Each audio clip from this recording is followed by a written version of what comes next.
Good morning, everyone. Welcome to First Congregational Church of Langsburg's online service. My name is Vicki and I will be your host today.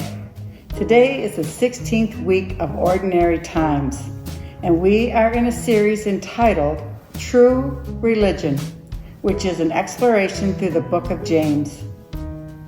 But before we explore this book, we have a few poems, prayers, and readings for us along the way. Blessings on the journey.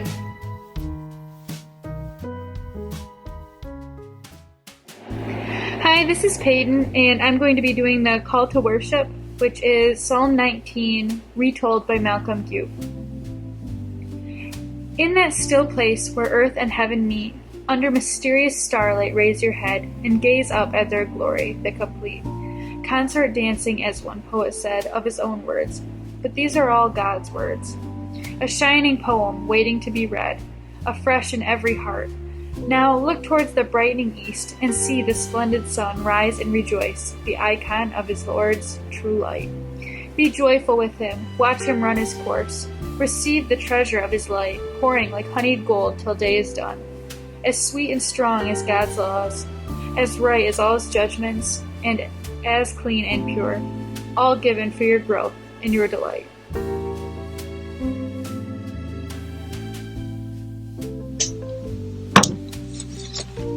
We light this candle to remind us of the humanity of Christ, who lived a full human experience like us, so we can now embrace every facet of our humanity, body, mind, and heart, as a part of our call to become like God.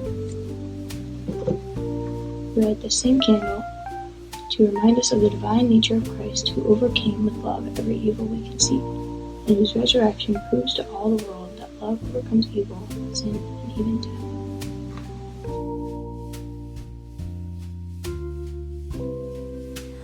All right, just to give us a little bit of context of where we're at in this book and in this message series, the danger here is that if we take this small little piece from James and pull it out of its context of where James is actually taking the entire letter, we can just turn this into a message that's a moral mandate about you better control your tongue because the Bible says so.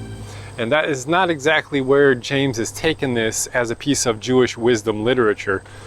He's taking it in a different route. So we got to keep it in its context, keep it in its book so that we can see where it is and do something wise with it and not just morally mandate, proper speech and conduct out of ourselves. So just a real quick recap, the who of who this letter is written to. It says in verse 1 that they're religious minorities that are scattered throughout the Roman world. They're being persecuted, first off, for monotheism. In a world that worships every single god, the Roman Empire or government would walk into an area, they would take over and they'd say, "What gods you got?" And they would produce the gods they had in their religion and their tradition. They're like, "All right, we'll adopt those in. Here's the ones we have." And they'd make this huge, monstrous, pantheistic, polytheistic kind of a world. Also, they embraced nonviolence and pacifism, and in a world where the Roman military might was everything, it's how they expanded their world, how they took their ideas and moved them all across the world and the globe. It's how they kept things policed and subdued. They would enlist in it and they would be there, and Christians were not allowed to enlist in military service because they were not allowed to take up arms and do any kind of violent actions with it. So they were persecuted for being on the outside of the groups that way. And then they also loved the outcasts. In a world that had a class system and a caste system of who's on the top and who's on the bottom, when you walked into any kind of community of faith, that was obliterated, and everyone was on level playing field when they walked through the doors of a faith community. That whole thing made them really weird, made them stand out. And James is writing to them to say, here's how you patiently endure through this as a faithful Christian and not have retributive violence against them. And we're going to fight back and we're going to stand up for ourselves. And so how do you mirror the goodness of God in a world that is persecuting you? Is basically why this was written. Chapter 1 talks about the faith in the midst of that in persecution and how to endure. and how to reflect the goodness of God in the broken and violent world that they find themselves in. And then chapter 2 is how to love thy neighbor. They took that very seriously. Love thy neighbor as thyself is kind of like that's the chief law that they put at the very top. If we're going to go wrong, it can be in a theology here, a theology there, but we're not going to get loving our neighbor wrong. That's the most important thing to a Christian, is love the people around you as you would love yourself. And today in chapter 3, they're talking about watch your mouth, but literally watch your mouth and what is coming out of it, because it reveals something going on the inner life. It really reveals something so that you can work with God in a transforming way to bring about something interesting in who God is making you to be. So let's dive in and look at this a little bit verse by verse. We got chapter 3, verses 1 through 12. Let's hear it read, and then we will jump in and look at what it means. Hi everyone. Dr. Tom asked me to read James chapter 3, verses 1 through 12, about taming the tongue. Not many of you should become teachers, my fellow believers, because you know that we who teach will be judged more strictly. We all stumble in many ways. Anyone who is never at fault in what they say is perfect, able to keep their whole body in check. When we put bits into the mouths of horses to make them obey us, we can turn the whole animal around.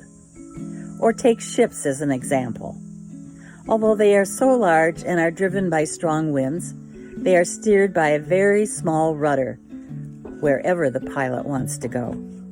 Likewise, the tongue is a small part of the body, but it makes great boasts. Consider what a great forest is set on fire by a small spark. The tongue also is a fire, a world of evil among the parts of the body. It corrupts the whole body, sets the whole course of one's life on fire, and is itself set on fire by hell. All kinds of animals, birds, reptiles, and sea creatures are being tamed and have been tamed by mankind. But no human being can tame the tongue. It is a restless evil full of deadly poison. With the tongue, we praise the Lord and Father, and with it, we curse human beings who have been made in God's image. Out of the same mouth come praise and cursing. My brothers and sisters, this should not be. Can both fresh water and salt water flow from the same spring? My brothers and sisters, can a fig tree bear olives, or a grapevine bear figs? Neither can a salt spring produce fresh water.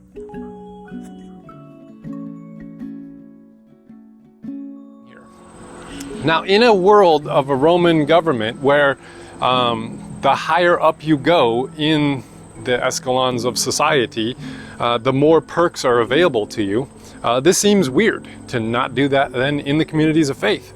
If you were higher up in the places around, the government, then you could pull strings and in the court system to dodge any kind of bad judgment that was coming your way for something that you may or may not have done.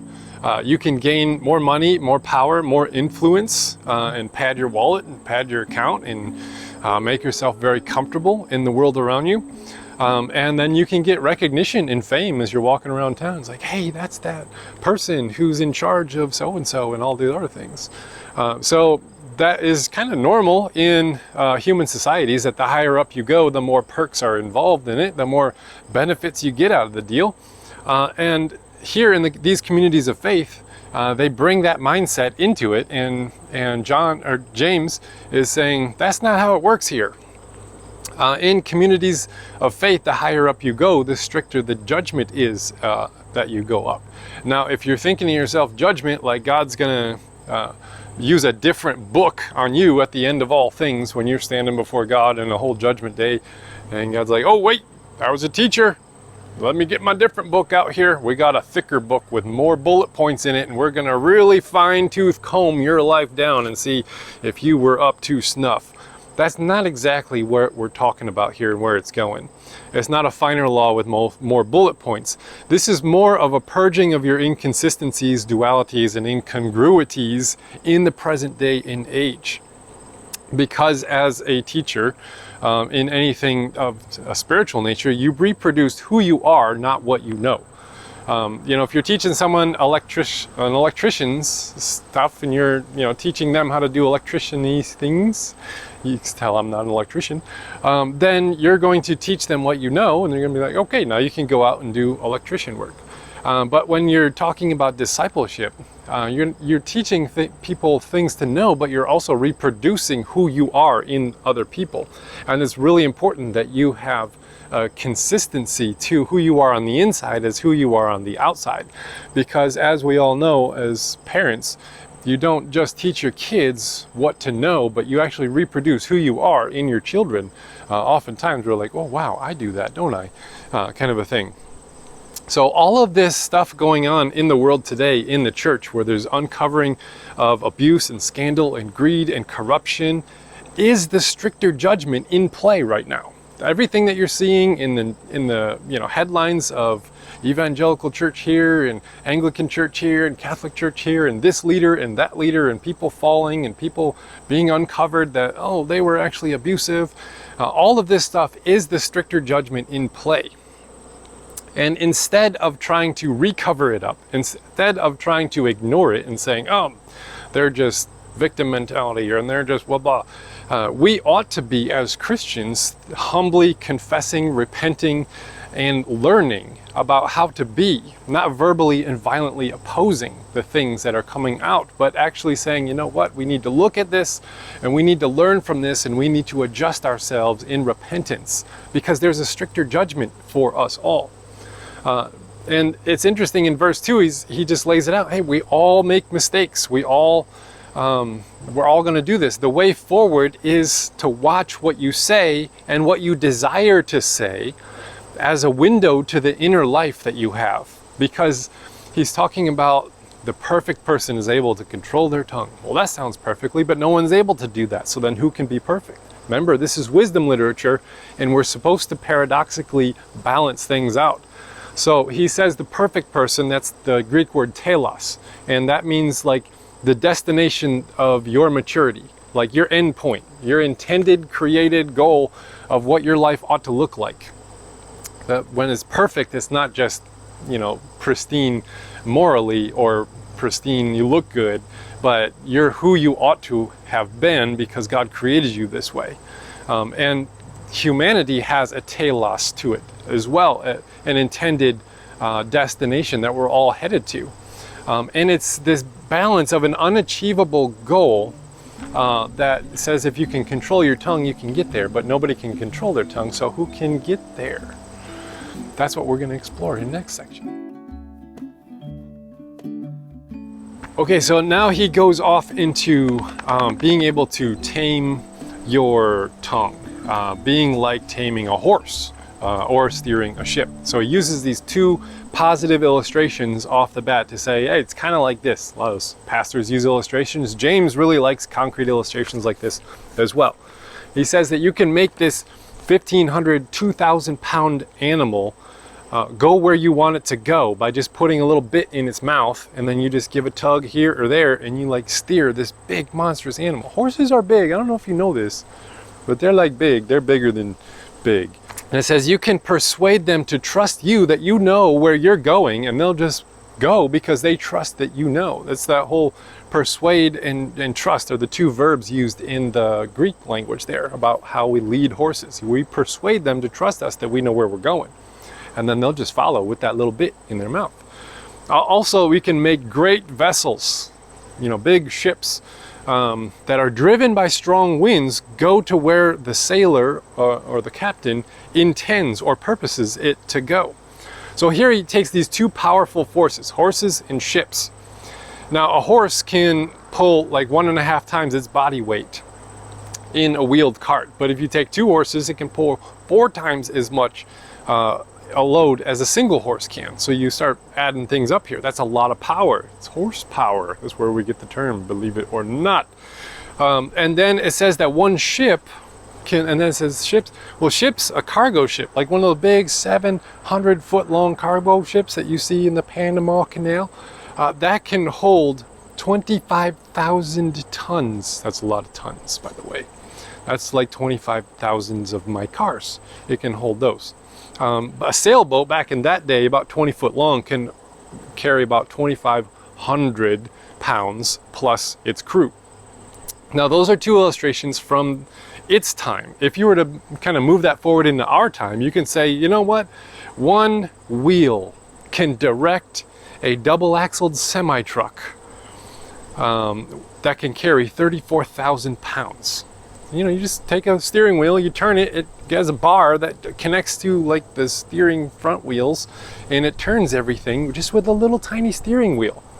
Or you could say, you know, a little, you know, one stick, the sticky thing, I don't know what they're technically called, can steer a 747 cargo jet that is hauling, here, to get this, 137 tons that's a lot of tons, 137 tons. So a small thing can direct great power, is what James is trying to tell us here. And small things steer other things that are driven by great powers. And then in verse 5, he talks about how the tongue is this small thing that boasts of great ability.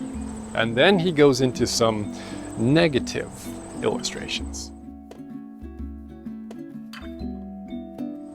In verse 6, he talks about how the tongue is fire. Now, this word fire here, we're going to keep that in mind because it's a very popular motif that he's going to pull on here. Now, he says it's the very world of iniquity. Oh, that's like a really religious word. What does that mean? It actually is the world, it means the world of injustice is sparked by this tongue of flame. This tongue of flame can spark a whole world of injustice. That's the word iniquity means, injustice there. And now he's already talked about how human anger does not accomplish the righteousness of God. There is that spark seen with wrathful words. And he's also talked about how we shouldn't show favoritism and partisanship in chapter 2. There in kind of use the tongue in a way that's sly like that. He even goes as far here as to say it's that which defiles the whole body. The tongue is the thing that defiles the whole body. That sounds really dirty. What does that actually mean? In the Greek there, it means it's the thing that dehumanizes you and others the most. The thing that strips them of the very value of being a human being. The thing that degrades the people around us and ourselves the most is our tongue. It's the thing that dehumanizes us. And it says it sets aflame our natural life. Now that word natural we've already looked at in chapter 1. It's the word Genesis. It sets aflame our Genesis life, and the word life there is actually a seasonal trajectory, like a wheel. And you have, you know, fall, and then you have winter, and then you have spring, and then you have summer, and then you have fall, and then you have cyclical, right? There's a seasonal thing there. That's a Genesis trajectory of our whole world. We have the 4 seasons here in Michigan. Now it says here that the tongue sets aflame our Genesis trajectory, our life's course, our created telos perfection and maturity of where God has intended humanity to go when he created us in Genesis. He's talking about that whole thing. It sets it aflame. It sets aflame our Genesis trajectory. And the tongue itself is set on fire by hell. Oh my goodness. What is he even talking about here? There is a word play going on in the Greek here between Genesis and the word hell in the Greek is Gehenna. Genesis, Gehenna. Now, if you look at the spelling, they're both very similar in its spelling. And the word Gehenna, it's taking life and death and contrasting them in a Jewish wisdom manner.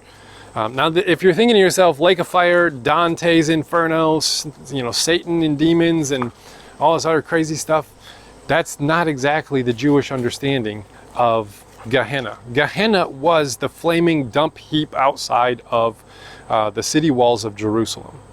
So here he contrasts the Genesis garden with the flaming sewage dump outside of the wall of Jerusalem. So here, he's telling us that there's something we can't do alone, but God can empower us by God's Spirit, with the Spirit, because human flaming tongues cause havoc and destruction and wreak forest fire damage. We've seen this in this verse here. But God's Pentecost tongues of fire that come and descend upon us, if you remember that story in Acts, it caused unification, and it caused peace, and it caused salvation to happen through the empowerment of the Spirit. So here we are supposed to contrast these two things in this unique way. Where does he go next? All right, let's take this Genesis motif further, because that's what James does. He uses the word Genesis here in the previous verse, and now he takes the Genesis garden motif forward, and he talks about how we've tamed every bird and beast and reptile of the fields. Now, I have not seen an iguana in a farm plowing up the fields or carrying a cart or anything like that. Have we really tamed reptiles? I mean, they have weird brains that are not, fit for taming. They're just reptiles. They're snakes. They're weird things. We have not tamed them. So what's he talking about here? We haven't tamed them like we tamed a horse. What he's doing is taking that Genesis motif and Adam's task of naming and taming the beast of the field and the birds of the air and all that, and saying that Genesis thing that we've been tasked to do, to tame, domesticate, and subdue creation, to name it and all that kind of stuff. That's the Genesis command to Adam, to subdue all of creation. And we've been doing that in this biblical text up till here. And then he talks about in verse 8 how the tongue is full of unstable evil. Well, that's nice. Which speaks very uniquely of what the tongue does. We think of something or we feel something, it brings a thought to our mind, and then the thought forms into words and then comes out into reality as we say what we feel or what we think or what we want to do. And when those things are full of what he calls deadly poison, then it brings about evil in the world around us. Now, the word deadly poison there is specifically the poison of an asp. I had to put the P on there for you just in case. It's the poison of a snake, specifically of the asp. And where do we see snakes in the Genesis account? It's right there as the thing that speaks divisiveness in between the created man, the created woman, and kind of wreaks havoc in the garden there. And the word there for unstable evil means when we take the things that we think and feel and then mean to cause harm and division and mean to cause evil with our words, then it happens. It brings about just what happened in the garden when the snake said, "Did God say?" And then in verse 9, it actually talks about how one side of our tongue talks about blessing our Lord and Father, and then the other side of our tongue curses those whose likeness they are made in God's likeness. So here we have the serpent forked tongue in effect here. The garden motif continues. So we have one side of our tongue curses Lord and Father. Very important, the word Father there. The other side curses those who are the children of that Father, made in the likeness of that Father. So this is supposed to draw our imagination back, all the way back to the garden, where there was blame, accusation, lying, truth-stretching between Adam and Eve and God. And everything went awry. And then in verse 10 it says, "This is not how God made things to be."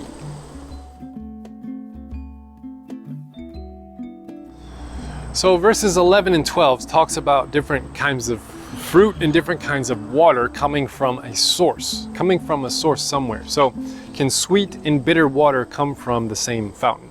Well, no. Can olives come from a fig tree or figs come from a grapevine? Well, no, they can't. Can sweet water come from pickle brine?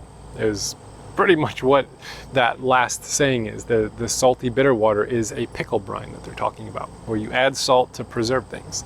And the answer again is no. These things can't happen because the source of where they're coming from doesn't produce those kinds of fruit. Now this is my crabapple tree. I'll grab you a crabapple here. Good thing I'm tall, because I can reach all the way up there. Now this is not something that I'd want to eat. I've tried. They're very bitter, and as soon as you bite, your whole mouth goes dry. Like, it's just really bitter. My goats love them though. I don't know. I'll toss them to a goat. So this can't produce sweet apples because it's a bitter apple tree. It's a crab apple tree. So now what James is trying to get at, again, is not the moral mandate where he's telling us to clean up our foul language because you're a Christian and Christians don't talk like that. No, he's giving us wisdom instruction on how to exist in a world of violence and evil. And one thing that we can do is not participate in the world's violence and evil with our language, with our intentions. Now remember, this is wisdom literature, so it's something we can never do, is what he says. It's cleaning up our speech to be purified is something that we can't do because we're human beings. But it's something that we're invited to participate with God in the forming of within us, to get to the source of where the water, where the fruit comes from, and let God do something there. Now if we just do the moral mandate of it, we're going to end up in a confusing, insecure, guilty, and then we're just going to put on some moral masks and start pretending as though we are this way, and we are not. But instead it's wisdom literature, and it's our invitation to use our words to further integrate our inner and outer worlds. Remember, our words reveal what's coming on the inside. Our words, or our desire to say our words, not just what comes out, but what we desire to say, reveals what's going on the inside of us. So this is a means of holiness for us. It's a way to let our words reveal what's on the inside of us, so that we can kind of synthesize our inner and outer worlds to be more of on a Pentecost mission of what God has for us when the flaming tongues descend upon us, and not the flaming tongue that sets things on fire. And one of the ways that we can do this is to find the calming place that is us. Find the place where we're non-anxious. I like to go outside and go for a walk, or just be in creation, and let creation calm me down, so that I have a baseline of who I am. And when you can get to the non-anxious place, then you have that baseline of, okay, this is who I am. Before I get all emotionally, riled up, before I get all pulled in directions of, I want to fix this and take them out and punch them in the face and call them this name and do all these things. If we can get out into creation and let creation calm us down and center us and remind us of who we are at our foundation, then that's something that we can return to in those moments when we are inflamed into passion and want to take things out. So this benediction this week is read by Chris, a friend of mine. Hi, Chris. And he read this. It's from John O'Donohue, and it's a beautiful account of how to let creation calm us down to that center place, so that we can return to it in those moments when we're heated up and passionate.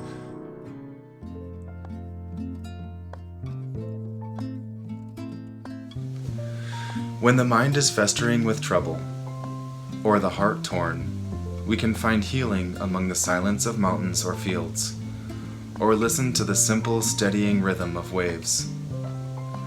The slowness and stillness gradually takes us over, our breathing deepens, and our hearts calm, and our hungers relent. When serenity is restored, new perspectives open to us, and difficulty can begin to seem like an invitation to new growth.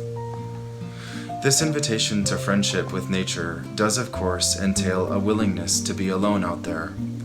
Yet this aloneness is anything but lonely. Solitude gradually clarifies the heart until a true tranquility is reached. The irony is that at the heart of that aloneness, you feel intimately connected with the world. Indeed, the beauty of nature is often the wisest balm, for it gently relieves and releases the caged mind. John O'Donohue.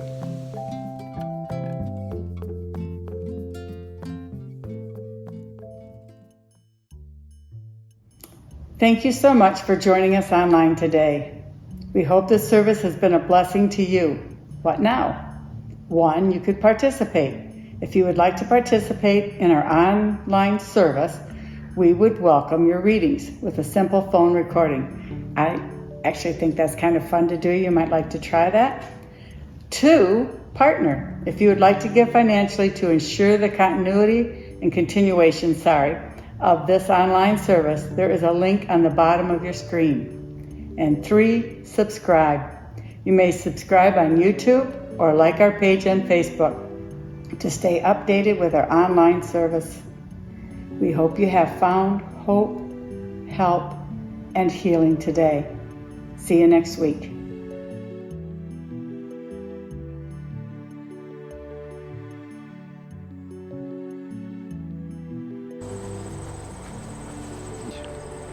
Crack that neck.